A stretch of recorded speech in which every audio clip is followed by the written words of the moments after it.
Hello, everyone, and welcome again to another Teacher Joseph podcast. Today's phrase is to be at risk. To be at risk. And to be at risk means to be in a situation where there's a possibility of something negative, a negative outcome, which could be dangerous or could be illness, or maybe it's just something which will expose you to a particular event that you don't want. Now, just to clarify, to be at risk indicates exposure to circumstances which you may find difficult. Let's do some examples so I can explain a little bit more. It's always better when we make examples. If you don't study English, then the English that you have may be at risk. An investor putting all their money into one place is at risk of losing their whole investment. A student who is struggling with his studies is at risk of falling behind in school.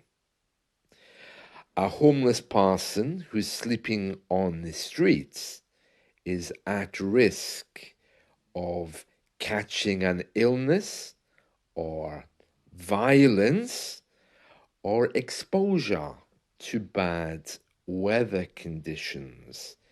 To be at risk. Now, let's just pick up for a moment on this issue of your English being at risk. For those of you who know me, I'm very into creativity. I'm very much into this idea of bringing English alive. But if you simply study grammar all the time, just to make your English good, you're missing out on the practical examples. And because of that, your English may be at risk. It becomes dry and uninteresting because you've spent your time just studying the rules about it. It's like walking around the swimming pool, reading a book about swimming, and then saying, okay, I know how to swim. But yet, when you're in the water, actually doing the swimming, it's a little bit better. So, of course, with your English, if you're simply walking around the edge saying, yes, now I know how to make the present perfect, it's not really going to help you. Just picking up again on this idea of swimming, walking around the swimming pool saying, now I know how to do this particular type of swimming, the backstroke or the front stroke. It would be better if someone just pushed you into the water, and then you would learn quickly and more easily. So that's one way in which your studies could be at risk. Also, your job might be at risk if your boss tells you that the company is having problems. Now, let's look at a few examples of at risk from the media. One headline in one of our newspapers today is all about Brexit. They're saying that because of Brexit, UK drug shortages are putting lives at risk. Now, when it says drug shortages, it means medicine. In American English and here as well, we often call very specific types of medicine drugs. And it says here, drug shortages are a new normal in Britain caused by Brexit. And one of the advisors to the government is saying that we need to be very careful because a recent surge in the number of drugs unavailable is creating serious problems for doctors, pharmacists, the health service, and of course the people who take them. There's a number of warnings from drug companies, that's medicine supply companies, about impending supply problems. Impending means something that's just about to happen. Last year, 648 drugs were unavailable, and that's risen now to 1,634.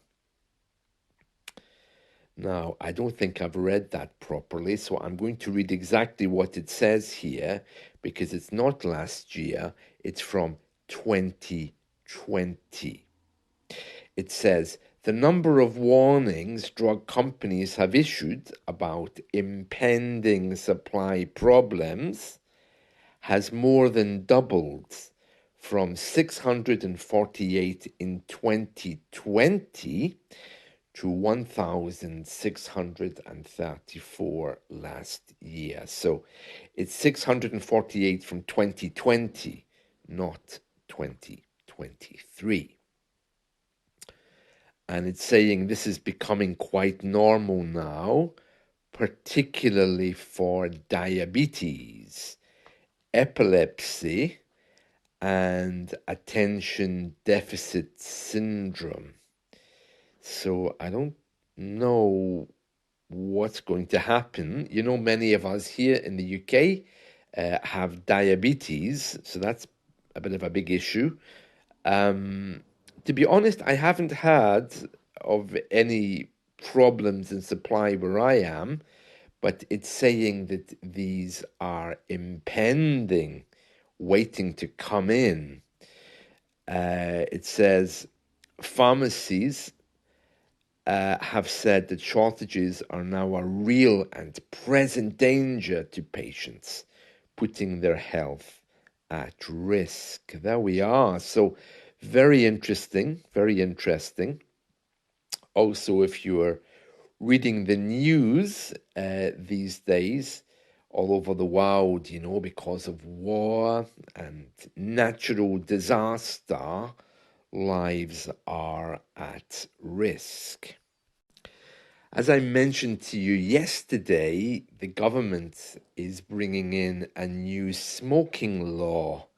But in complete contrast to that today, they're saying that there's a big rise in a number of younger, affluent, that just means fairly rich, not poor, female smokers. It says here the number of younger, middle class women who smoke has jumped 25% over the last decade.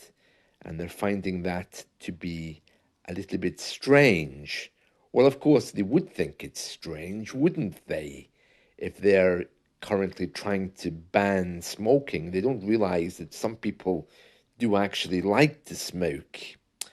And that's why many people are very against this new law. Apparently, Sweden is to make it easier for people to change their legal gender. That's another news story today. Well, that shouldn't put anyone at risk, I think.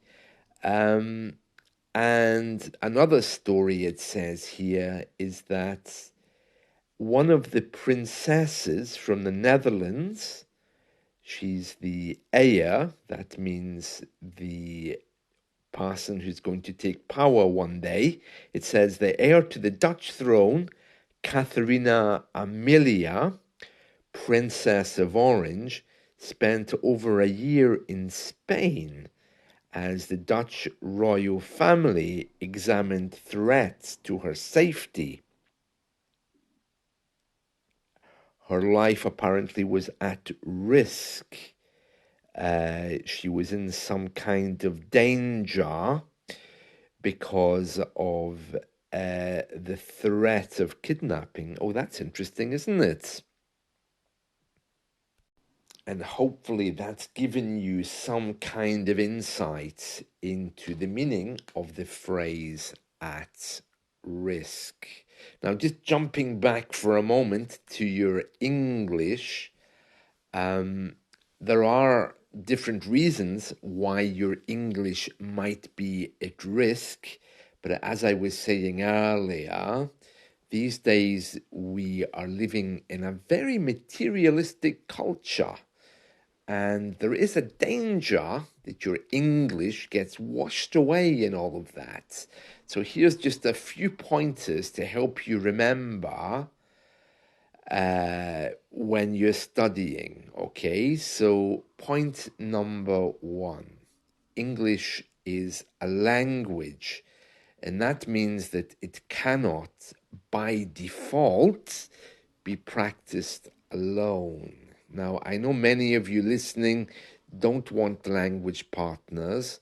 You might not even want a teacher, but the fact remains that English can't exist alone as a language. It's designed to be shared and communicated.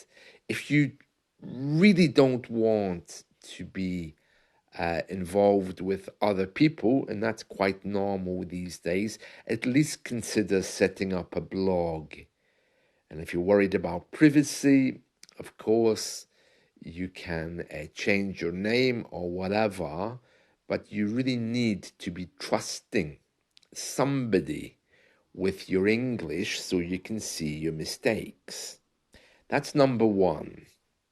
Number two is that you must remember all kinds of learning take place, but the most successful people are the ones who can be most creative. There's a strong link between creativity and learning. So, as I always say, creativity plus your passion equals the best kind of self-taught English lesson. So if the teacher is giving you an exercise about farms and agriculture and you have no interest in that whatsoever, tell him so that he can help you discover your passion, which will in turn make learning a lot easier. Thirdly, just continuing with this idea of creativity, as I was mentioning earlier, if you think you can learn English from grammar books, it's a little bit like learning to play football by reading about it. Unless you actually try to move your feet with a ball, then you're not going to get any of the skill, even though you might have a lot of the knowledge. So you really need to be looking beyond the rules. And in a society which dictates to us and throws information to us and tells us it's all we need, you need to be looking beyond that into something a little bit deeper as to how you connect with English, how you connect with English people. Because if your learning is just simply books, books, books, grammar, grammar, grammar, you're not really going to get very far with speaking. So do the opposite. Put the book away and try to spend some time with a native speaker and see how that corresponds with the knowledge that you already have. You don't want your English to be at risk at any point. That's it from me. I hope you've enjoyed this. Let's talk again soon. See you. Bye.